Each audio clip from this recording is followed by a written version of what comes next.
Good day, children. I hope you're all fine. I hope you're taking very good care of yourself and your families.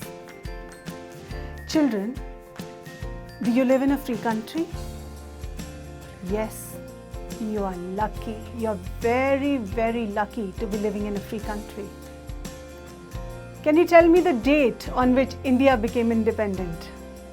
Yes, absolutely right. 15th August 1947. And before that date, who was ruling over India? That's right, the British. The British came to India as traders. And from 1757 onwards, bit by bit, they started taking over our country. They started ruling over us. And in almost 200 years, they had taken over the entire country. And they became the rulers, and we, the natural inhabitants, the true inhabitants of India, we became their slaves. Can you imagine what it felt like to be treated as second-grade citizens? As animals? We were not given any rights. So much so that there were places where they even put up boards saying, dogs and Indians not allowed. They ill-treated our countrymen, and they enjoyed our riches. Children, our self-respect, our pride, our love for our country could not let this go on forever. We had to fight for our freedom. This freedom did not come easy, children. Thousands of Indians lost their lives to get this freedom for us. Millions fought for it. So you, the lucky ones who are born in a free country, who are living in a free country, owe this to those great freedom fighters of our country. And it wasn't just India, it was several other countries, including South Africa, who had to fight for their freedom. South Africa had to bear the yoke of foreign rule, the yoke of the white supremacy for 300 years. Today, let's study an excerpt from Nelson Mandela's autobiography, Long Walk to Freedom. This excerpt is given in our Class 10 English book, First Flight, where he writes about the freedom struggle of the black South Africans from the white supremacy. South Africa became independent on 31st May 1961. The British Empire there came to an end, but the country still suffered from apartheid. This is a political system which separates people based on race. The white people started ruling over the blacks. The blacks did not get equality in their own country. They were still not free. And Nelson Mandela writes about his country's walk to freedom and how they stood up against apartheid, how they were victorious over apartheid. Now let's read the lesson. Nelson Mandela was a South African anti-apartheid revolutionary, political leader, and social worker. He was also a great philanthropist. He was born on 18th July 1918 in South Africa. He died on the 5th of December in 2013. Mandela and his African National Congress spent a lifetime fighting against apartheid. Mandela had to spend 27 years in prison. Finally, democratic elections were held in South Africa in 1994, and Mandela became the first black president of a new nation, as his party had won 252 out of the 400 seats. He served as president of South Africa from 1994 to 1999. He won many awards, like the Nobel Peace Prize in 1993, the Bharat Ratna in 1990, the Presidential Medal of Freedom in 2002, the Congressional Gold Medal in 1998, Lenin Peace Prize in 1990, Gandhi Peace Prize in 2001, and there were several other awards. He wrote his autobiography, Nelson Mandela, Long Walk to Freedom. This has also been made into a movie. Several films have been made on him. In this extract from his autobiography, Long Walk to Freedom, Mandela speaks about a historic occasion, the inauguration. 10th May dawned, bright and clear. For the past few days, I had been pleasantly besieged by dignitaries and world leaders who were coming to pay their respects before the inauguration. The inauguration would be the largest gathering ever of international leaders on South African soil. The ceremonies took place in the lovely sandstone amphitheatre formed by the Union Buildings in Pretoria. For decades, this had been the seat of white supremacy, and now it was the site of a rainbow gathering of different colors and nations for the installation of South Africa's first democratic non-racial government. Children, on what date was the inauguration? That's correct, 10th May 1994. From how many countries had the leaders come for the inauguration? Take a guess. From more than 140 countries. And what was being inaugurated? Yes, think about it. South Africa's first democratic and non-racial government was being installed. The blacks in South Africa, the original inhabitants of South Africa, the natives, had lived under the yoke of the British for more than 300 years, and then they had suffered under apartheid. So finally, they were getting their own democratic form of government. Where did the ceremonies take place? Yes, in a lovely sandstone amphitheatre. This was formed by the Union Buildings in Pretoria. Children, the amphitheatre is a building without a roof with many rows of seats rising in the steps. Greece and Rome have such amphitheatres. They were used for entertainment as well as official programs. Sometimes they would even have bullfights and sword fights and several other competitions to test the strength of the participants there. Children, can you tell me if we have any sandstone buildings in India? Yes, we do. Okay. The Red Fort of Delhi and Agra, the Rashtrapati Bhavan, the Parliament House. Yes, the palaces of Jodhpur, Jaisalmer, Bikaner. Very good. Yes, we have a lot of sandstone buildings in India. Rather, sandstone can be found almost all over India, most of all in Rajasthan. Children, how was the amphitheatre the seat of white supremacy? The white did not let any colored people enter there. Why does Nelson Mandela call 10th of May an autumn day?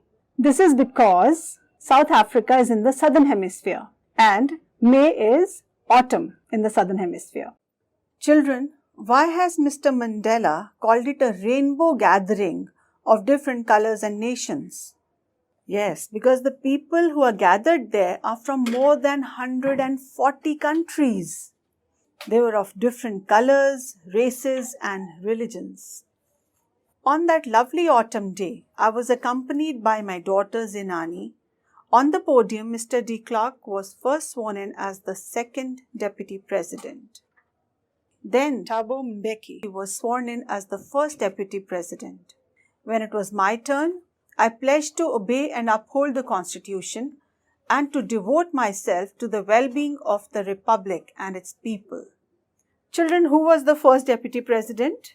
Thabo Mbeki. And who was the second deputy president? Yes, Mr. de Klerk. What did Mr. Mandela pledge to do? Yes, he pledged to obey and uphold the Constitution and to devote himself to the well-being of the Republic and its people. What is a republic? It is a form of government in which a state is ruled by representatives of the citizens. Children, Nelson Mandela gives a very powerful speech to the assembled guests and the watching world. He said, "Today, all of us do, by our presence here, confer glory and hope to newborn liberty.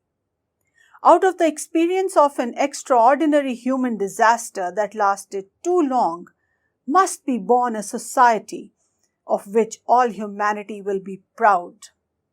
We, who were the outlaws not so long ago, have today been given the rare privilege to be host to the nations of the world on our own soil.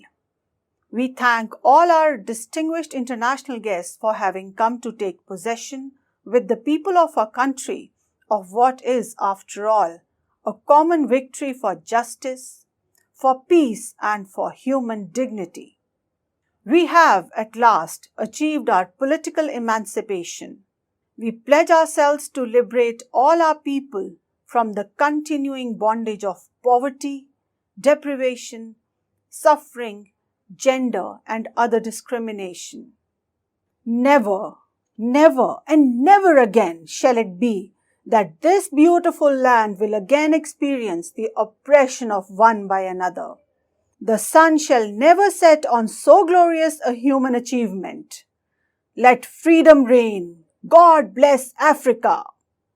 What is the extraordinary human disaster, and for how long has it lasted? Yes, it is apartheid and foreign subjugation, and this has lasted for over 300 years. Mr. Mandela says we who were the outlaws. What does he mean by this? Yes, this can be taken in two ways. That they as revolutionaries were considered as outlaws by the government, and they as South Africans were also considered as outlaws by the other countries because of their policy of apartheid. But now, since apartheid is over, everyone has equality, they have gained acceptance, and the revolutionaries are going to be the new leaders of the country. Children, what are the ideals that he sets for the future of South Africa? Right, they have already achieved political emancipation, political freedom.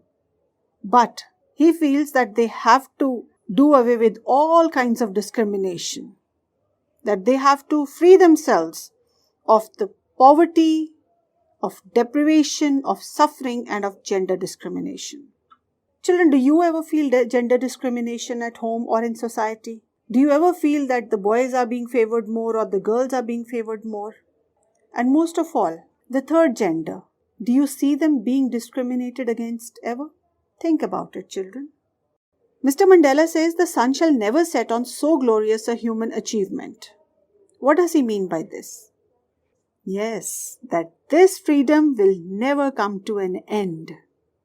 Children, what does Mr. Mandela thank the international leaders for? Yes, for being a part of the inauguration ceremony. He thanks them for having come to take possession with the people of Africa for what is, after all, a common victory for justice, for peace, and for human dignity. So, how was justice won? Yes, it was a huge revolutionary effort. A lot of people gave up their lives for this. And why were they fighting against the whites? Yes, because the whites were oppressing the blacks. So they had to fight for human dignity, for equality, for justice, to be treated at par with everyone else, for their rights, because they were the natives of South Africa. They should not have been treated as second-grade citizens.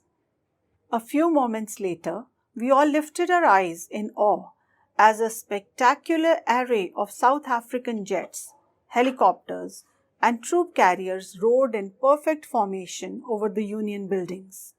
It was not only a display of pinpoint precision and military force, but a demonstration of military's loyalty to democracy, to a new government that had been freely and fairly elected. Only moments before, the highest generals of the South African Defence Force and police, their chests bedecked with ribbons and medals from days gone by, saluted me and pledged their loyalty. I was not unmindful of the fact that not so many years before, they would not have saluted but arrested me. Finally, a chevron of Impala jets left a smoke trail of the black, red, green, blue, and gold of the new South African flag. Children, the word democracy has its root in two Greek words, demos and kratos. So demos means people and kratos means rule. So democracy is the rule of the people. Democracy is a form of government in which the people have the authority to choose their own government. So it can be called the government by the people, of the people, and for the people. So what are they celebrating in South Africa? They are celebrating the rule of democracy there. Here the military is putting up a beautiful display. What does the beautiful display by the military in the form of South African jets, helicopters, and troop carriers roaring in perfect formations signify? Yes, children, it signifies the military's loyalty to democracy, to the newly formed democratic government, which has been freely and fairly elected. Earlier, the same military stood by the white supremacy, the government of the white. But now it is standing by the government of the people. Children, what did the military generals do? And what is different about their attitude? Yes, the military generals saluted Nelson Mandela and they pledged their loyalty to him and his government. And what is different is that these same generals had served with the previous government. And at that time, they had treated these people like revolutionaries and they would have arrested Mandela and his comrades. What were the colors of the smoke left by the Impala jets? Yes, black, green, red, blue and gold. And what was special about these colors? That's right, they were colors of the South African flag. The day was symbolized for me by the playing of our two national anthems and the vision of whites singing Nkosi Sikelel' iAfrika and blacks singing De Stem, the old anthem of the Republic. Although that day neither group knew the lyrics of the anthem they once despised, they would soon know the words by heart. Children, why are two national anthems being sung? Yes, that's right. So, De Stem is the national anthem of the whites and Nkosi Sikelel' is the national anthem of the blacks. And at this time, both of them are being sung to show that both are equal, that South Africa believes in the equality of its people. Nelson Mandela has firm faith that the people of his country, whether they were white or black or any other color, would grow to love each other, they would care for each other and they would respect each other. And that is how they would also be respectful of each other's national anthems. For after all, they both celebrated South Africa. Nkosi Sikelel' iAfrika was written by Enoch Santoga in 1897. On the day of the inauguration, I was overwhelmed with a sense of history. In the first decade of the 20th century, a few years after the bitter Anglo-Boer War and before my own birth, the white-skinned people of South Africa patched up their differences and erected a system of racial domination against the dark-skinned people of their own land. The structure they created formed the basis of one of the harshest, most inhumane societies of the world. Most inhumane societies the world has ever known. Now, in the last decade of the 20th century and my own 8th decade as a man, that system has been overturned forever and replaced by one that recognized the rights and freedoms of all peoples, regardless of the color of their skin. Children, between whom was the Anglo-Boer War fought? It was fought between the British Empire and the Boer states, which were the Orange Free State and the South African Republic. Can you guess why this war was fought? It was fought because diamonds and gold were discovered there, and everyone wanted to get hold of those. What is this system of racial domination of the white-skinned people against the dark-skinned people called? Yes, you know the word? Yes, it was apartheid. This was a terrible system. It was very inhuman. It was cruel to treat others in such a horrible manner. And now in the last decade of the 20th century, what year that he's talking about it? Yes, they are in the year 1994. That is why it is in the last decade of the 20th century. And how old was Nelson Mandela? Yes, he was in his 70s. So that's how he calls it his 8th decade. Right. And what kind of a society, what kind of a nation have they built up now? Now they have a democratic setup where all the people, whatever the color of their skin, will be considered as equal. That day had come about through the unimaginable sacrifices of thousands of my people, people whose suffering and courage can never be counted or repaid. I felt that day, as I have on so many other days, that I was simply the sum of all those African patriots who had gone before me. That long and noble line ended and now began again with me. I was pained that I was not able to thank them and that they were not able to see what their sacrifices had wrought. So here he talks about all the national patriots who had come before him, all the freedom fighters who had fought for the freedom of South Africa. Because you do not get freedom in one day. These people fought for 300 long years to be free of the rule of the white-skinned people. And in the white-skinned people, it was both the British as well as the Dutch. In India also, we've had a very long rule of the British, and for almost 200 years, as long as the British were trying to rule over us, our Indian patriots were fighting for the freedom of our country. So our histories are very similar, Africa's as well as ours. We all wanted freedom, we all wanted equality. Children, this is all for now. We will study the rest of the lesson in the next session. And in the meantime, I'd like you to collect pictures of the freedom fighters who fought for the freedom of India and make a beautiful collage with it. And in case you can't find the pictures, you could draw some or you could write about them. But yes, I would like you to do some research on the freedom fighters of India.